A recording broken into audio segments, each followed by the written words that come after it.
Alright, welcome to another edition of Google is Evil. Formerly, what the fuck. But, no point in living in the past and such. So, only one video. Yeah, it's an update video, and it's only the one video today, so I'll try to do better. And maybe I'll play a couple of clips out of it just to, entice you into perhaps believing it's worth your time to hop on over to the website and hit the play button, or you can just download the video and play it at your leisure and all that kind of crap on your own device. Yeah. Alright, jump ahead here. Nature. Well, then make your I'm going to fix nature argument, but don't make your silly. So I said some of that. Yeah, that was a good one, right? Yeah, quit defending nature. Really dumb. Okay, so I argued that a little bit. And then I talked a little bit about, I did make a couple of videos on the physics channel where I'm actually sort of interacting with players, Puro, for example. But it's, I can't even advertise it as interesting just because it was so off any subject. It really wasn't on any subject. It's just responding to the babblings of a Piro, I mean, what don't even know what his genius is anymore as a talking thing. It's so irrelevant. Always irrelevant. Yeah, so whatever, always irrelevant, whatever you call something that's always irrelevant, then yeah, that's what he is. Semi-abstract to the actual point, and they're put together well. I mean, the odds of that, yeah, see, this was a little bit of a free will argument because Piro sort of kind of wants to reclaim the space. He's doing this compatibilism idea, some kind of nonsense about how somehow there's a willpower, that's the same thing as non-determinism because there's quantum fluctuations that are somehow creating randomness. And I'm pointing out how randomness doesn't create organization. Logic hates randomness. Randomness is really bad for logic. Logic is about segregating truth from falsehood, facts from fiction. And yeah, that's right. And that's what it's for, frankly. And random doesn't help that. It's completely corrosive to the idea of organization, sophistication, complexity. It breaks all of those things. All right. See what this is. Anyway. So, yeah.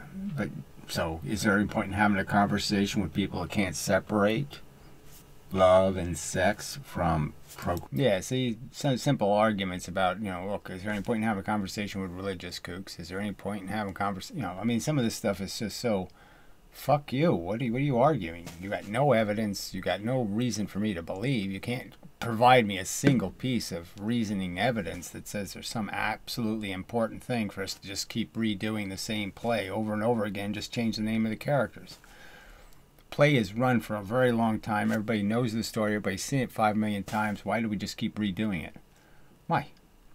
Little kid with cancer. Let's do it again. Little kid with cancer. Let's do it again. Little kid with cancer. Let's do it again. Little kid with cancer. I mean, too fucking stupid. I'm jump ahead. Jeopardy. All kinds of danger. Where it's going to get a little, it's going to blood, paw. Yeah, just talking about how, people just setting it up. And what are you, sadistic? What other explanation is there for this idea that you're just going to set things up to fail? And that's what most of the things are going to do, is they're going to fail. And they're going to get hurt. And they're going to be damaged. And it's not going to be nice. And why do you keep saying, well, that's a good thing to keep doing. Let's keep doing that. You really can't make your winners without losers, and you're always going to be stuck with this winner and loser thing. Even if we were fucking clones, we'd end up fighting with each other, over, who didn't get any scars and who didn't, we'd find some way to distinguish ourselves from each other so we could be competitive. And that's all we're doing. And we're doing it because that feels good. Fighting and winning is what we're designed to do, is to fight and win. We're not designed to be nice and create civilization. You know, it's not the blueprint. So you're not going to win with this design. You're not going to create anything but losses, and a lot of them. Too much grit, way too much sand, way too many ground up rats, way too much dog feces, way too much shit. Yeah, so the simple argument is, how much torture does there have to be before you say no mas? I mean, what the fuck is your limit? How bad does it have to actually get before you would actually concede, okay, that's too many kids in the cancer ward, too many? What's the number? When does it get bad enough? You know, how many squished, smushed, crushed, tortured, how many things have to be tortured per day, per hour, per millisecond before you'll say, okay, okay, okay, that's too much? Assholes. You know, we wouldn't have to argue about anti-natalism anymore, because parents would realize. Yeah, so I was just talking about the, you know, the idea of if we actually made a civilization that guaranteed certain minimums, then all of a sudden everybody have to earn everything, and you wouldn't want the earned world, the world where you have to actually earn your children's love, or their affection, or their attachment to you, where you actually had to earn it, because there wasn't just a cold world to go to, but there was a better world, or a good world to go to. If you had to even fight with a neutral, you wouldn't like it, because you might notice you're failing. You might notice that your kids are looking over there saying, you know, why the hell am I hanging out with these assholes? If they had a choice, you know, you'd be in trouble as parents. If kids had a choice, you'd be in trouble as parents. It's just a fact. From across the state, blah blah blah blah blah. So we're on an airplane. I was never on an airplane before. I didn't want to go. A little personal story threw in. So anyway, just too. You know, life is just. That personal story did remind me of another. Just the fact that you do meet these people. You know, a kid here, and you know, as a kid, you know, some place where, you know, I'm playing pinball machine or something, you meet somebody for the day, and it's almost like he's a best friend, and you never see him again for the rest of your life.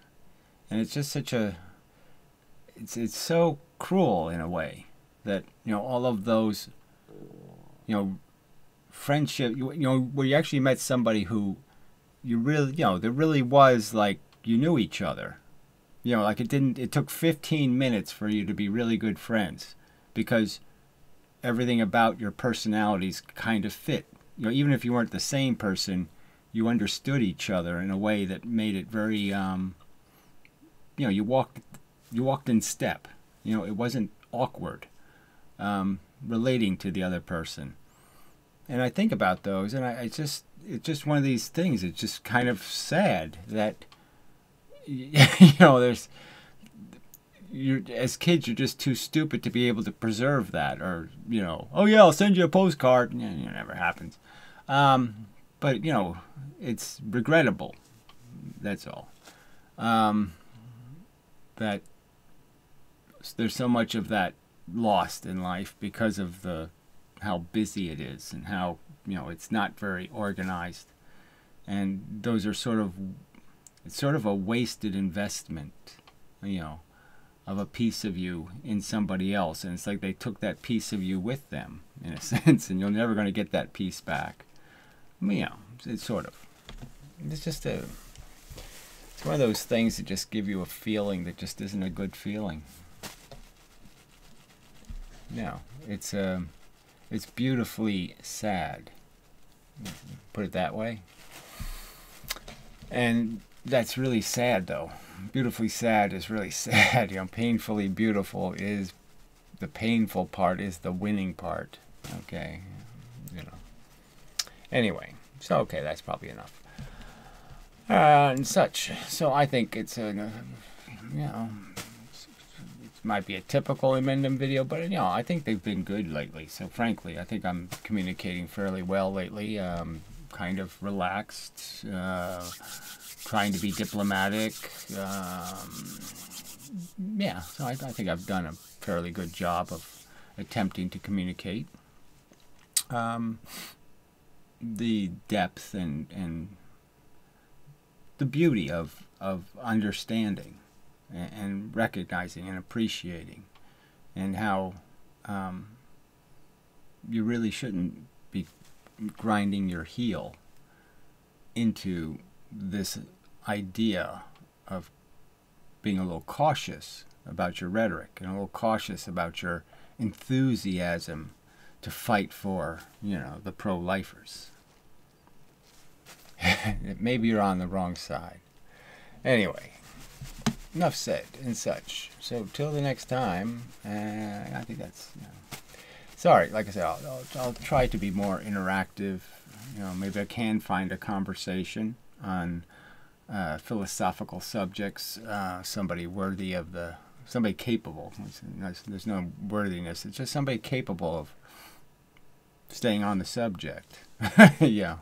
Somebody who's not seeking drama. Somebody who's not seeking attention. All right. So, till the next time and such. And so forth and whatnot. Yeah, I think that's really enough. So this has been Google is Evil and Do Not God video presentation on YouTube only because it has to be. Only because people won't accept the truth that they really shouldn't have given the internet to Google. It's not a nice player. It's not a good guy. It's a bad guy. Very, very bad. So anyway, till the next time and such.